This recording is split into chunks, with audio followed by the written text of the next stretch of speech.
Hola chicos y chicas, bienvenidos a un nuevo tutorial, un nuevo video donde vamos a explorar herramientas como GeoGebra para poder visualizar trayectorias de partículas que se mueven bajo fuerzas o bajo la acción de fuerzas que pueden ser muy complicadas.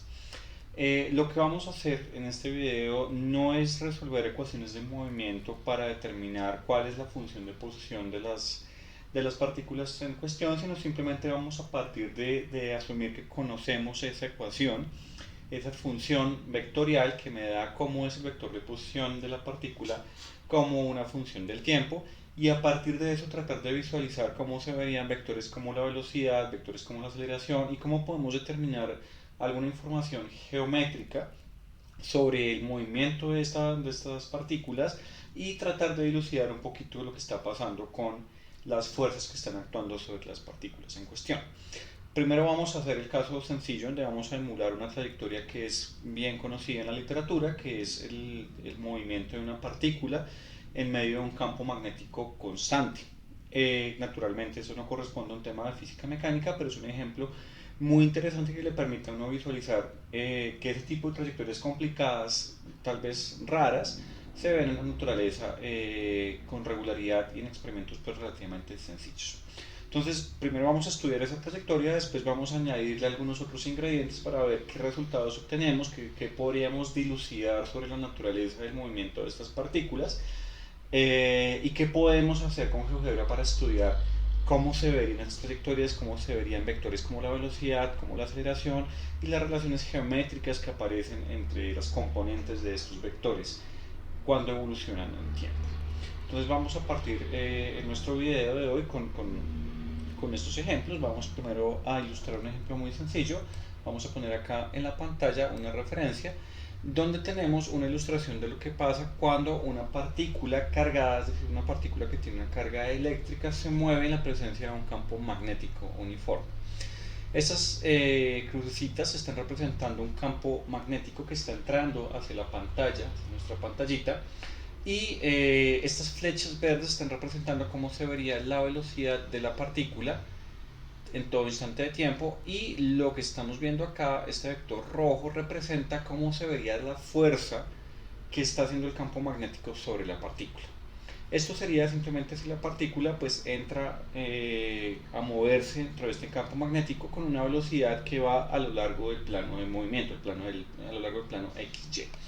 Sin embargo, una trayectoria más interesante se da cuando la velocidad tiene alguna componente que no reside sobre este plano. Entonces lo que vamos a ver es una trayectoria que se conoce como un helicoide, donde básicamente tenemos una partícula que en el plano XY se mueve en movimiento circular uniforme, pero en el eje Z, por ejemplo, se está moviendo esta partícula con velocidad constante. Entonces esta trayectoria corresponde a lo que podemos modelar como un helicoide. Entonces, de nuevo, recordemos, la idea esencial de esta trayectoria es simplemente un movimiento circular uniforme sobre un plano, en este caso puede ser el plano XY, y un movimiento con velocidad constante a lo largo de uno de los ejes. Eso nos va a dar esta trayectoria bonita e interesante. Lo que vamos a tratar de hacer ahora es recrear esa trayectoria de una forma sencilla, bonita e intuitiva utilizando GeoGebra. Entonces para eso vamos a recurrir a nuestra herramienta. Acá tenemos GeoGebra y lo que vamos a hacer es primero ir al papel y al lápiz a pensar cómo podemos ver nuestra trayectoria matemáticamente. Bueno, entonces como había dicho, entonces en este momento debemos pasar al papel y el lápiz y mirar cómo va a quedar la ecuación matemáticamente hablando de la trayectoria de nuestra partícula. Nosotros sabemos que el vector de posición en este caso va a tener una parte que corresponde al movimiento circular uniforme sobre el plano XY, que están estos dos términos, que son proporcionales al radio de la trayectoria, el coseno de la frecuencia angular por el tiempo, más una componente análoga en el eje J, en la dirección J, en el eje Y, ¿listo? Que va a proporcionar al seno de omega t y también el radio de la trayectoria. Y esta componente de acá tiene que ver simplemente con la velocidad con la que se va a estar moviendo la partícula para trazar nuestro helicoide o nuestra hélice, ¿listo? Esta velocidad va a ser una velocidad constante porque vamos a suponer que la partícula se mueve con velocidad constante a lo largo de este eje y va a ser otro de nuestros parámetros. Esta velocidad inicial por el tiempo corresponde entonces al movimiento con velocidad constante a lo largo del eje Z. Entonces vamos a necesitar cuatro deslizadores que den cuenta del tiempo como parámetro, del radio de la trayectoria, de la velocidad angular de la partícula y de la velocidad lineal con la que se está moviendo a lo largo de ese eje. Recordemos que en este caso nosotros no queremos que entrar en detalles acerca de qué es lo que causa que la partícula se esté moviendo así, sino simplemente queremos describir el movimiento, la trayectoria en sí de la partícula, y después vamos a de pronto a discutir un poquito qué es lo que está pasando acá, ¿vale? Como tratar de pensar qué es lo que está haciendo la fuerza sobre la particulita, ¿listo? Entonces, para eso, ahora vamos a pasar ya a GeoGebra. Tenemos acá nuestro GeoGebra clásico y vamos a proceder a hacer un gráfico que represente la animación del movimiento de nuestra partícula. Entonces, para eso vamos a pasar acá a la sección de gráficos 3D y tenemos entonces nuestro marco de referencia que nos representa el espacio, nuestros ejes X, Y y Z, ¿bien? Y lo primero que vamos a hacer es introducir unos deslizadores que nos den cuenta del parámetro de tiempo y los otros parámetros del movimiento de la partícula. Entonces vamos a introducir el parámetro de tiempo, vamos a incluir un deslizador, ¿listo? Y este deslizador lo vamos a poner a mover entre 0 y, no sé, por ejemplo, 200 segundos para ver qué es lo que le pasa a la partícula. Este deslizador va a corresponder a nuestro parámetro de tiempo, entonces lo vamos a llamar T, ¿bien? Vamos a incluir otro parámetro que corresponda al radio de la partícula, ¿bien? Entonces esto va a ser un deslizador, ¿bien? Lo vamos a poner a variar, por ejemplo, entre 0 y 20, bueno, bajando un poquito, 0 y 10 metros, ¿listo? Y lo vamos a llamar simplemente R, que va a corresponder al radio de nuestra trayectoria, ¿vale? Vamos a incluir otro parámetro que sea la velocidad lineal a lo largo del eje Z, entonces lo vamos a llamar simplemente B sub 0, ¿listo? Y ese va a ser nuestro parámetro. Y esta velocidad podemos escogerla, negativa o positiva, me parece una buena opción, entre menos 5 y 5 metros por segundo, ¿listo? Vamos a ver estos parámetros en valores distintos de 0, ¿listo? ¿Cuánto tiempo lo podemos dejar por acá? Bien, y vamos a introducir otro parámetro, otro deslizador. Este deslizador va a corresponder entonces a la velocidad angular, que también la podemos tomar entre menos 5 y 5 radianes por segundo. Entonces vamos a escribirla con la letra griega omega. Entonces vamos a ir acá a nuestro tablero de letras, vamos a buscar letras griegas y vamos a poner la letra griega omega. Entonces ya tenemos nuestros parámetros: tiempo, radio, velocidad lineal y velocidad angular. Ahora vamos a introducir entonces la ecuación de nuestra trayectoria. Entonces para eso vamos a recordar lo que nos decía el papel. Esta expresión matemática la vamos a trasladar a nuestro software. Entonces vamos a escribir acá una curva, ¿listo? Entonces la curva tiene varios parámetros que son las expresiones de las componentes y el parámetro en el que está variando y sus valores inicial y final. Entonces vamos a definir una curva cuya componente X sea R por el coseno de nuestra velocidad angular, omega, multiplicado por el tiempo, bien, coma, R por el seno de nuestra velocidad angular, omega, multiplicada por el tiempo, coma, lo que suceda en la dirección z, que va a ser simplemente b sub 0, multiplicado por nuestro parámetro de tiempo, coma, nuestro parámetro del tiempo entre 0 y habíamos colocado que va a variar entre 200 segundos. Acá creo que omitimos una coma. Listo, perfecto. Entonces, nos sale esto. Acá pareciera raro lo que está sucediendo. Podemos preguntarnos qué está pasando, porque no sale esa línea recta si estamos expresando una hélice. Eso tiene que ver con el valor de la velocidad angular que estamos colocando. Si yo lo empiezo a variar, ustedes empiezan a notar que acá la trayectoria de nuestra hélice, nuestro helicoide, empieza a aparecer. Entonces tenemos la composición de un movimiento circular a lo largo del plano XY y un movimiento traslacional con velocidad constante a lo largo del eje Z. Entonces ya tenemos acá escrito nuestro movimiento de nuestra particulita. Naturalmente, dependiendo de cómo cambiemos nuestra velocidad angular, pues vamos a poder ver más espiritas acá. Ahora vamos a tratar de representar la particulita que hace el movimiento. Entonces vamos a colocar un punto A que sea función de nuestro parámetro tiempo. Eso es nuestra curva. Acá naturalmente no va a ser muy fácil verlo, primero que ya el tiempo lo hemos dejado moverse, ¿listo? Y por otro lado porque la fijamos en un color negro que no tiene suficiente contraste pues como para como para poder ser visible. Entonces vamos a colocar un color de pronto un poco más visible, puede ser este azul, ¿listo? Entonces este azul ya es un poquito más notorio. Si ponemos acá el tiempo, entonces ya podemos ver nuestra particulita. Acá vemos que ya sube muy rápido, entonces esto también tiene que ver naturalmente con esta velocidad lineal. Podemos bajarla un poquito y acá ya alcanzamos a ver cómo cambia el número de espiritas dependiendo de esa velocidad. Entonces, si variamos acá el tiempo, podemos ver a nuestra particulita.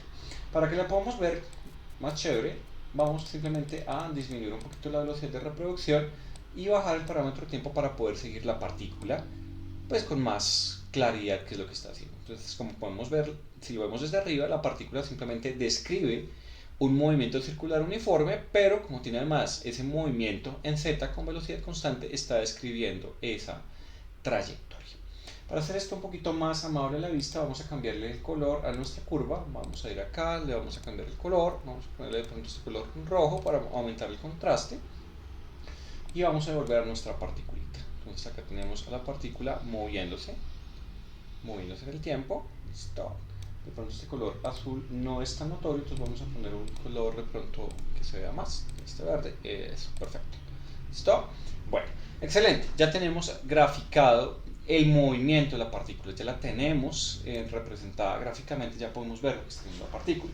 Ahora nosotros queremos construir pues los vectores que nos describen como tal la cinemática de la partícula. Queremos hacer un poquito más de física de lo que está haciendo nuestra particulita. Entonces lo primero que tenemos que hacer es construir un vector que corresponda a el vector de posición. Entonces ese vector lo vamos a llamar el vector R y lo vamos a definir como un vector, ¿listo?, que empieza en el origen y va hasta donde está ubicada la partícula. Entonces vamos a llamar a este vector el vector A, ¿listo?, el vector R, disculpen. Vamos a dejarlo de color negro, me parece que él se ve bien, esto es notorio. Y acá podemos evidenciar lo que está pasando con nuestro vector de posición. Si bajamos esto de nuevo a t igual a 0, podemos ver que inicia en el plano y empieza después a moverse en la vertical y sobre este plano. Es decir, estamos conjugando una trayectoria circular con un movimiento traslacional a lo largo de la dirección del eje Y. Entonces está súper. Ahora queremos ver otros vectores que nos interesan estudiar. ¿Qué otros vectores nos pueden interesar estudiar? Nos puede interesar estudiar el vector de velocidad de nuestra partícula. ¿Cómo construimos ese vector? Pues muy sencillo. Sabemos que tenemos que derivar el vector de posición. ¿Cómo escribimos eso en GeoGebra? Necesito localizar un vector cuyo punto de partida sea el punto donde está ubicada la partícula, es decir, que arranque donde está la partícula A, ¿bien?, y que termine en justamente la derivada o la razón de cambio instantánea de nuestra trayectoria. Entonces para eso vamos a definir un vector que lo vamos a llamar el vector B, simplemente. Vamos a ir acá, vamos a llamar ese vector B y va a ser igual al vector, bien, le vamos a dar acá un nombrecito. Entonces vamos a llamarlo que empiece en A, ¿listo?, y termine simplemente en A más, bien, la primera derivada de nuestra trayectoria que estamos representando con la curva A. Entonces, para llamar a ese vector de velocidad, llamar a esa derivada, simplemente le colocamos comilla a nuestro vectorcito. Entonces le vamos a dar Enter y esto nos debe estar pintando nuestro vector de velocidad. Entonces, vamos a devolvernos un poquito acá. Vamos a devolvernos acá en el tiempo a el principio del movimiento de la partícula. Entonces acá podemos ver el vector de velocidad en todo instante de tiempo. Y nos damos cuenta de una cosa bien interesante. Y es que, como esperábamos físicamente, este vector todo el tiempo es tangente a la trayectoria. Es decir, este vector de velocidad debe ser tangencial a la trayectoria que está describiendo la partícula. ¿Listo? Ese es un resultado fundamental de la cinemática y también es resultado de algunos teoremas matemáticos que uno puede estudiar directamente en el cálculo vectorial. Para hacer un poquito más amigable la vista de este vector, de nuevo le vamos a cambiar el color. Listo, vamos a cambiarle el color, vamos a ponerle por ejemplo este color de acá y ya podemos ver nuestro vector de velocidad. ¿Listos? Perfecto. Tenemos nuestro vector de velocidad representado en lo que está pasando con la partícula. Por ejemplo, podemos variar también el radio de la trayectoria. Listo, hacer más grande este radio. Podemos bajar también la velocidad angular. ¿Listo? Bien. Hacer que nuestra partícula se mueva un poquito más lento. volver a cambiar el radio de la trayectoria y podemos devolver un poquito el tiempo y mirar lo que está pasando con la particulita. Entonces efectivamente estamos viendo que este vector de velocidad todo el tiempo es un vector tangente a la trayectoria como se espera, precisamente pensando en la definición de lo que es la velocidad instantánea. Ahora, teniendo pintado el vector de velocidad, lo siguiente que nos puede interesar es construir el vector de aceleración de nuestra partícula. Nos vamos a construir nuestro vector de aceleración, entonces vamos a definir nuestro vector, ya tenemos la letra A en uso, ya tenemos también la letra A mayúscula en uso, entonces le vamos a dar otro nombre, le vamos a definir con la letra G para hablar de la aceleración de nuestra partícula. Entonces va a ser un vector, ¿listo? Que de nuevo debe empezar en el vector A y debe terminar en el vector A más la variación instantánea del vector de velocidad, es decir que ahora tengo que derivar dos veces nuestro vector de posición. Entonces eso nos va a dar nuestro vector de aceleración. Entonces acá vamos a construir nuestro vector de aceleración, ya lo escribimos, ahora vamos a devolvernos en el tiempo y vamos a ver nuestro vector de aceleración. Entonces como podemos notar, este vector es muy interesante porque está apuntando siempre hacia la parte interna de la curva, y esto tiene que ver con el cambio de concavidad de acá, de nuestra curva, y también notamos una cosa bien interesante, este vector, en este caso en particular, está viviendo únicamente sobre el plano XY, es decir, se está desplazando solamente en planos paralelos al plano XY y no tiene componentes a lo largo del eje Z. Eso es algo que podíamos esperar porque sabemos que nuestra partícula a lo largo del eje Z se está moviendo con velocidad constante, lo cual implica que la aceleración de la partícula a lo largo de esa dirección es completamente nula. Para ilustrar un poquito más esto, vamos a cambiarle de nuevo el color a nuestro vector, lo vamos a poner de este color naranja para que podamos visualizar de una forma un poco más agradable lo que está sucediendo acá con nuestra partícula. ¿Listo? Entonces ya tenemos casi listo el movimiento de nuestras particulitas, ¿listo? De nuestra particulita en particular. Como ya les dije, podemos variar bastantes parámetros acá, podemos variar el radio, podemos cambiar nuestra velocidad angular, ¿listo? Y si cambiamos nuestra velocidad angular vemos también resultados bien interesantes. Y es que, por ejemplo, este vector, que es el vector de aceleración, el vector naranja, se hace mucho más grande y este vector magenta, morado, también se hace mucho más grande en magnitud, ¿listo? ¿Eso con qué tiene que ver? Tiene que ver precisamente con nuestro vector de aceleración y nuestro vector de velocidad en función del tiempo. Entonces ya vamos a discutir un poquito de eso a continuación. Ya tenemos trazado nuestro vectorcito.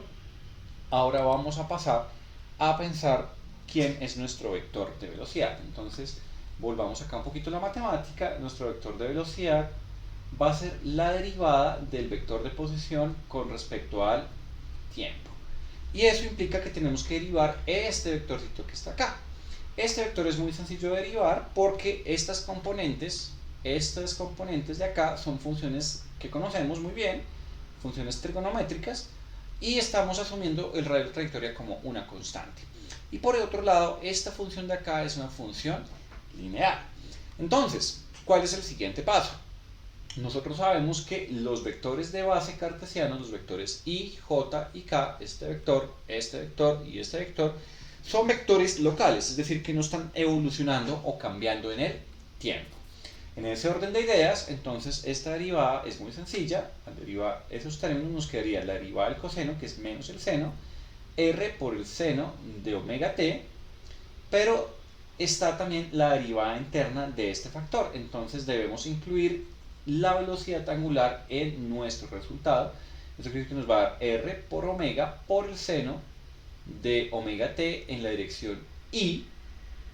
La componente en y nos quedaría más r por omega por el coseno de omega t, y en la dirección z nos quedaría simplemente velocidad inicial en z en la dirección k, porque sabemos que la partícula se mueve con velocidad constante en esa dirección. Y acá viene lo interesante en cuanto a lo que observamos en nuestra animación. La aceleración será la segunda derivada del vector de posición con respecto al tiempo, y esta de nuevo es una derivada muy sencilla de efectuar. Este término acá, utilizando de nuevo la regla de cadena, nos daría r por omega al cuadrado, que es la derivada interna, por la derivada del seno, que es simplemente el coseno de omega t en la dirección y, nos sale menos r por omega cuadrado por el coseno, disculpen, por el seno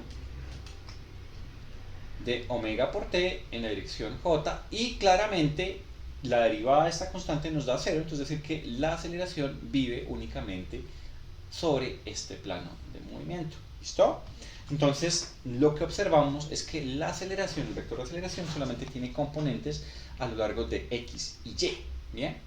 Ahora, en cuanto a sus magnitudes, ya sabemos que la magnitud del vector de velocidad va a ser la norma al cuadrado de este vector. ¿Listo? En este caso nos va a dar lo siguiente.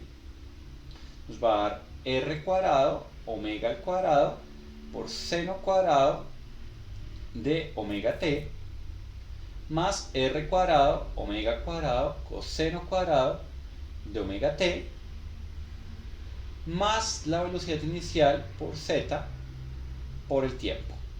Disculpe, no multiplicado por tiempo porque simplemente es una constante. Entonces, al tener esto de acá, ya tenemos nuestro vector de velocidad. Nosotros sabemos que nuestra velocidad sería la siguiente. Entonces nos daría, acá podemos factorizar este seno y este coseno, están al cuadrado, seno cuadrado más coseno cuadrado, nos da 1 por la identidad de Pitágoras, entonces nos daría simplemente r cuadrado omega al cuadrado, más, acá disculpen, omití el cuadrado, más b0 z al cuadrado. Entonces, esa sería la magnitud de nuestro vector de velocidad para la particulita. ¿Listo? La magnitud de ese vector. Y ahora, en cuanto a la aceleración, sería lo que esperamos, y es que sea únicamente la aceleración centrípeta de la partícula. Si tomamos esa norma, primero acá observamos que este signo menos nos está diciendo que el vector de velocidad está apuntando hacia adentro de la curva. Menos está indicando que es radialmente hacia adentro. Y por otro lado, entonces su magnitud será simplemente la raíz cuadrada de r cuadrado omega a la 4 coseno al cuadrado de omega t más r cuadrado omega a la 4 por seno cuadrado de omega t. ¿Listo? Y esto nos da precisamente r por omega al cuadrado. Lo cual nos muestra que efectivamente entonces la magnitud tanto del vector de aceleración como el vector de velocidad, esas magnitudes dependen de el radio de la trayectoria, es decir, que tan grande es el radio del movimiento de nuestra partícula y qué velocidad angular es la que la partícula lleva en ese instante de tiempo. ¿Listo? Por otro lado, ¿de qué afecta el signo de nuestra velocidad angular? Pues simplemente el sentido de giro. Si cambiamos acá a una velocidad angular negativa, tenemos un sentido de giro diferente al de una partícula con velocidad angular constante positiva. ¿Listo? Entonces, esta es básicamente la forma en la que podemos animar lo que está pasando con la partícula. También podemos extraer información adicional. Por ejemplo, si nosotros queremos conocer el ángulo que se está formando entre un vector y el otro, por ejemplo, queremos saber qué ángulo se está formando entre el vector de velocidad y el vector de aceleración, pues simplemente podemos recurrir a lo que ya sabemos a través de nuestras matemáticas. Nosotros sabemos que el producto punto entre dos vectores, por ejemplo en este caso el producto punto entre el vector de velocidad y el vector de aceleración, es igual a la magnitud del vector de velocidad por la magnitud del vector de aceleración por el coseno del ángulo entre los dos. Entonces, si podemos calcular este producto interior, podemos conocer cuál es el ángulo que se está formando entre los dos. ¿Qué tenemos que hacer? Simplemente pues despejamos el coseno del ángulo, nos va a dar igual al producto interior entre estos dos vectores, dividido la norma de ambos vectores. ¿Listo? Y con eso ya tendríamos entonces calculada una expresión que nos daría el ángulo entre los dos vectores. Entonces, si volvemos acá, podemos calcular ese vector, ese producto punto entre vectores simplemente utilizando el siguiente comando. Podemos utilizar acá dot, ¿listo? Y podemos calcular el producto punto entre el vector de velocidad y el vector de aceleración, que yo lo llamé en este caso g, ¿listo? Y este producto punto nos da naturalmente 0, porque como ya sabemos, en un movimiento circular uniforme, el vector de velocidad y el vector de aceleración son siempre perpendiculares, porque el vector de aceleración es radial hacia adentro y el vector de velocidad es completamente tangente a la trayectoria. ¿Listo? Entonces con esto podemos obtener esta información. También podemos calcular, por ejemplo, la magnitud de nuestro vector de velocidad. Es muy sencillo, podemos definir simplemente esa magnitud a través de una función sencilla, sacamos la raíz cuadrada y calculamos el producto interior entre la velocidad, ¿listo?, y ella misma, ¿bien? Y eso me daría entonces la magnitud del vector de velocidad que, como observamos, en todo tiempo es constante, ¿listo? Podemos hacer un proceso análogo para saber lo que está pasando con la magnitud del vector de aceleración, ¿listo? Entonces, lo que tenemos acá es una herramienta muy poderosa que nos permite construir applets sencillitos para hacer calculitos sobre trayectorias que estudiamos en nuestros cursos de física básica y sacar conclusiones. En este caso, naturalmente, la conclusión que tenemos sobre lo que está pasando es que para que exista esta aceleración radial que tenemos en nuestro movimiento, en nuestra trayectoria, debe existir naturalmente una fuerza que esté apuntando hacia el centro de la trayectoria que obligue a la partícula a mantenerse en esa trayectoria. En ese caso lo que denominamos una fuerza centrípeta, y en nuestro ejemplo esa fuerza centrípeta es básicamente la fuerza magnética producida por un campo magnético exterior sobre una partícula cargada. ¿Listo? Entonces uno puede sacar información o conclusiones muy interesantes, muy chéveres, utilizando este tipo de herramientas. Espero esto haya sido de mucha utilidad para ustedes, chicos y chicas, y les agradezco por su atención.